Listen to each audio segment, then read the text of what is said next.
안녕하세요. 한국자원봉사센터협회 오영수 사무처장입니다. 오늘 드디어 알아봅시다 자원봉사활동 기본법 개정 마지막 시간입니다. 한국자원봉사센터협회와 한국중앙자원봉사센터가 함께 자원봉사활동 기본법을 누구나 쉽게 이해할 수 있도록 설명하는 시간을 가지고 있습니다. 오늘 이 시간은 가장 중요한 이야기인 자원봉사센터 운영에 관한 사항들을 알아보도록 하겠습니다. 지금 제 옆에는 오늘 질문과 해설을 함께 해주실 두 분이 나와 계신데요. 법무법인 더함 정순문 변호사님, 대전광역시 자원봉사센터 유지선 팀장님 나오셨습니다. 안녕하세요. 네, 안녕하세요. 네, 이번 개정안에 자원봉사센터는 어떤 존재로 다시 정의되고 있는지 이야기 나눠보겠습니다. 제19조는 자원봉사센터 운영과 관련된 핵심 조항입니다. 이 운영 방식을 분명히 제시하고 있어서 인상적인데요. 변호사님 어떻게 보시나요? 요 19조 개정안 같은 경우에는 제가 전에 이 센터 운영과 관련된 프로젝트를 해서 그렇게 느끼는지는 모르겠습니다만 그 전체 개정안 중에 가장 어떻게 보면 중요한 부분이라고 좀 생각이 듭니다. 그러니까 우리 현재 자원봉사활동 기본법에 따르면은 센터의 운영 구조가 총 3가지 정도로 나누어져 있는데요. 지자체에서 직접 운영을 하시는 직영, 그리고 그걸 다른 법인에게 맡기는 위탁형, 그리고 직접 법인을 설립하는 법인형, 이 3가지로 나누어져 있는데 우리 개정안에서는 그 3가지 유형 중에서 직영에 대한 근거 조항을 폐지를 하고 전체 센터가 법인형 또는 위탁형으로만 운영될 수 있도록 그렇게 명시를 하였습니다. 이렇게 직영을 삭제하게 된 배경에는 사실 여러 가지 이유가 있겠습니다만 제가 그냥 생각하기로는 자원봉사활동의 가장 본질적인 특성인 그 민간 주도성 원칙에 따라서 지자체가 직접 운영을 하는 직영은 폐지를 한 게 아닌가 그렇게 생각이 들고요. 다만 우리가 이 법이 개정된다고 하더라도 당장 이렇게 법인형으로 바꾸셔야 되는 것은 아니고 일단 법 자체가 이제 공포랑 시행일자 사이에 6개월 정도의 기간을 두고 있습니다. 그래서 기본적으로 6개월 정도의 기간이 확보가 되어 있는데요. 다만 제가 느끼기로는 그 기간이 충분할 것 같지는 않아 갖고 추후에 경과 규정을 통해서 조금 더 이제 기간적인 여유를 두면 어떨까 그런 생각이 들고요. 그리고 더 덧붙여 갖고 이제 이 국비에 대한 지원 근거도 같이 신설이 되었어요. 우리가 기존에는 그 지자체의 경비 지원 근거 조항만 존재했는데 국비 지원 근거 조항까지 신설이 되어 갖고 만약에 혹시 가능하시다면 나중에 국비 예산을 통해서 이런 법인 전환을 돕는 어떤 정책적인 지원을 기대할 수도 있지 않을까 그렇게 생각이 듭니다. 네, 이 법이 이제 개정이 된다고 그래서 인력과 예산 수반의 문제에서 걱정하시는 분들도 있는데 경과 규정이 있으면 이제 단계적으로 시행해 나갈 수 있겠네요. 네. 네. 팀장님 생각은 어떠세요? 자원봉사센터의 좋은 운영 방식에 대해서 고민이 많으실 텐데요. 네, 센터가 현재는 직영과 위탁과 법인의 형태로 운영이 되었었는데요. 이제 직영 조항이 폐지되다 보면 아무래도 자원봉사센터의 전문성이 좀 향상이 될 것 같습니다. 현장에 대한 이해가 높은 직원들의 그런 역량들이 축적되면서 자원봉사센터 사업에 대한 전문성과 프로그램들도 조금 더 강화되지 않을까 싶습니다. 그리고 또한 요즘처럼 재난이 일상화된 상황에서 통합자원봉사단이 설치 운영될 텐데요. 이때 직영으로 운영되다 보면은 역할의 중첩에 대한 어려움들이 있는데 이런 어려움들이 해소될 것이라고 생각됩니다. 네, 그러니까 말씀을 들어보니까 뭔가 자원봉사센터 종사자들의 이제 전문성이 또 계속 쌓여갈 수 있는 어떤 전문성의 축적이라든지 어떤 위기가 발생했을 때 유연하게 대처할 수 있거나 또 직영에서 가지는 어떤 그 중복적인 역할에 대한 부분이 예방될 것 같다 이런 말씀이신 것 같아요. 네, 그 현장에서는 사실 이 운영 형태뿐만이 아니라 공간 문제도 되게 관심이 많으세요. 이 조항은 어떤 의미인가요, 변호사님? 예, 원래 그 지자체나 이제 국가에서 그 국공유재산을 사용을 할 때는 이제 지자체장이나 이런 사람들이 임의로 사용할 수 없도록 법적으로 이렇게 무상 대부 같은 거를 좀 제한을 해두고 있습니다. 근데 저희 자원봉사센터 같은 경우에는 기존에 이제 직접적인 무상 대부 근거 조항은 없었고 다만 이제 우리 자원봉사활동 기본법 자체에서 그 법에서 열거하는 특정한 사업을 하는 경우에 한해서 무상 대부를 할 수 있도록 그렇게 열어두고 있었는데요. 근데 현실에서는 그 특정한 사업에 해당이 되는지 해당을 한다면 또 어떤 자료들을 통해서 그것을 소명해내야 되는지 그런 거에 대해서 되게 해석상 혼란이 많이 초래되는 상황이었습니다. 근데 지금 개정법을 보면은 조금 그 폭을 넓혀갖고 센터 운영에 관련된 사항이라고 한다면 무상대부가 가능하도록 그런 조항을 만들어 두었고요.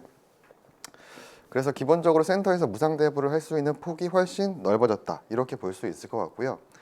제가 개인적으로 해석을 해보기에는 이제 운영을 위한 그 무상대부가 가능하도록 되어 있기 때문에 우리 센터의 그 상주하시는 사무실 또 마찬가지로 무상대부를 받을 수 있지 않을까 그렇게 생각이 듭니다. 아, 네, 반가운 얘기인데요. 현장에서 더 기뻐하실 것 같아요. 네. 사실 국공유 재산 그 무상 사용에 대한 근거가 생긴다면은 자원봉사센터가 하는 여러 가지 일들에 대해서 공적인 일로서 사회적으로 인정받는다는 느낌이 들 것 같기도 하고요. 또한 이제 법인화를 준비하는 센터에서는 가장 부담될 부분이 사실 사무실 공간 임대료에 대한 것들인데 법이 개정이 된다면 많은 센터들이 그런 부분에 있어서 걱정을 조금 덜 수 있을 것 같습니다. 네, 똑같이 이런 것과 유사한 문제로 센터가 기부금품을 받을 수 있게 된 점도 현장에 되게 미치는 의미가 있을 것 같습니다. 그렇죠. 기부금품의 모집, 사용 및 기부 문화 활성화에 관한 법률. 법률명이 좀 긴데 이 법에 따르면은 그 국가나 지자체 소속의 기관은 그 기본적으로 기부를 받는 게 금지가 되어 있습니다. 다만 이제 기부심사위원회라는 걸 열어갖고 그 위원회 의결을 하는 경우에는 그 기탁금을 수령을 할 수가 있는데 문제는 우리 직영센터 같은 경우에 지자체 소속으로 있다 보니까 이 법의 적용 대상이 되어서 사실상 이제 직접적으로 기부금을 받는 게 굉장히 어려운 상황이었던 거죠. 그러다 보니까 실무에서는 요 기부심사위원회 같은 것도 적시에 좀 개최하기가 힘들어서 뭐 다른 기관을 통해서 우회적으로 기부를 받거나 뭐 이렇게 좀 여러 가지 불편한 상황들이 있었는데 지금 우리 개정법에서는 일단 자발적으로 기탁되는 금품을 접수할 수 있는 근거를 신설을 했습니다. 그렇기 때문에 기존보다 직영센터 훨씬 더 쉽게 기부금을 받을 수 있게 되었다. 그렇게 볼 수가 있는 거죠. 네, 현장에서는 어떠세요? 어떻게 바라보세요? 사실 센터에서 가장 이렇게 기다리고 있던 법 개정안 중에 하나가 아닌가 좀 생각이 되어지는데요. 사실 변호사님께서 말씀하신 것처럼 현재도 자발적 기탁은 가능합니다. 뭐 기부 심사라든지 아니면 공동모금회를 통한 지정 기탁을 통해서 가능은 하긴 하지만 사실 시간이 좀 절차상의 그런 행정 절차를 거치려다 보면 시간이 많이 소요되는 부분이 있기 때문에 시급한 상황에서는 어려운 부분들이 있습니다. 예를 들어서 재난이 발생한다거나 정말 긴급한 곳에 도움을 줄 수 있을 경우에도 기업이나 뭐 시민들이 후원하고 싶어요, 돕고 싶어요라고 했을 경우에 잠시만 기다려주세요라고 이렇게 저희가 절차를 안내드릴게요. 뭐 이런 답변을 드려야 될 때 참 많이 안타까웠던 적이 많이 있었는데요. 이 법안이 개정이 되면은 필요한 때에 필요한 곳에 적시에 맞게 지원을 할 수 있을 거라는 생각이 듭니다. 네, 그런 기대가 생기네요. 진짜 저도 그런 적이 있었던 것 같아요. 빨리 뭔가 재난 현장에 이게 물품이 가야 되는데 기부심사위원회를 열지 못해서 전달을 못하게 되는 것들이 참 안타깝더라고요. 네, 그런 좋은 변화가 나타났으면 하는 바람입니다. 다음은 저는 또 이것도 되게 이색적입니다.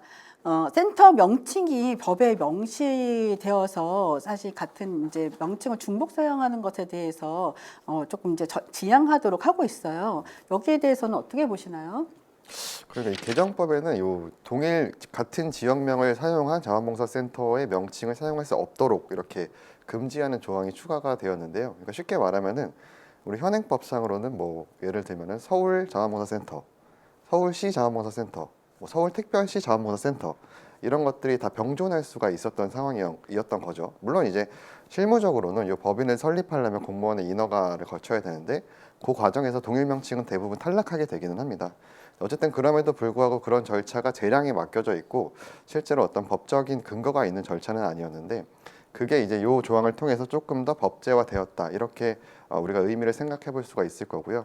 이런 과정을 통해서 결국 각 지역 자원봉사센터들의 공실력이 조금 더 증진이 되었다 그렇게 볼 수도 있을 것 같습니다.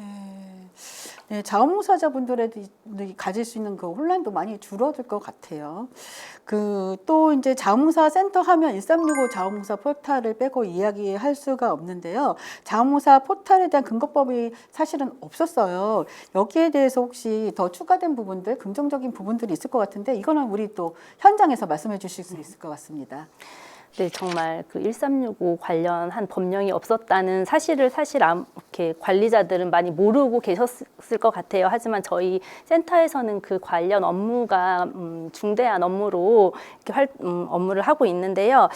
이것이 이제 관련 조항이 생기다 보니까 아무래도 저희가 하는 업무에 대한 공적 업무를 수행한다라는 이런 책임감이 현장에서 발생할 것 같기도 하고 또 우리가 하는 일이 중요한 업무다라는 이런 인식들이 아마 관리자들에게 다시금 한번 한번 생각해 볼 수 있는 그런 계기가 마련된 것 같습니다. 네, 그렇군요. 두 분 말씀을 이렇게 듣다 보니까 그동안 자원봉사 센터의 역할과 범위가 굉장히 넓어진 반면 자원봉사의 법이 조금 많이 미비한 부분들이 있었다라는 것들을 다시 한번 느끼게 됩니다. 국가자원봉사 기획의 실행 주체로서 또 자원봉사 진흥을 위한 공공 인프라로서 자원봉사 센터의 역할이 인정받는 것 같아서 저 또한 굉장히 기쁩니다. 오늘 수고해 주신 두 분, 정승문 변호사님, 유지선 팀장님 감사합니다. 감사합니다. 자원봉사자 여러분, 자원봉사 관리자 여러분, 자원봉사는 누가 시켜서가 아니라 스스로의 마음으로 시작한 선택이었습니다. 그 마음은 늘 조용했고 그래서 때로는 너무나 쉽게 당연한 것으로 간주되었습니다. 하지만 그 선택이 오래 이어지기 위해서는 사람을 지켜주는 제도가 필요합니다. 이번 자원봉사활동 기본법 개정은 여러분의 시간과 마음이 당연한 것으로 소모되지 않도록 존중받고 보호받아야 할 가치임을 다시 한번 알려주는 약속입니다. 자원봉사 기본법이 여러분의 든든한 버팀목이 되기를 바랍니다. 자원봉사활동 기본법 개정 꼭 함께해 주세요. 감사합니다.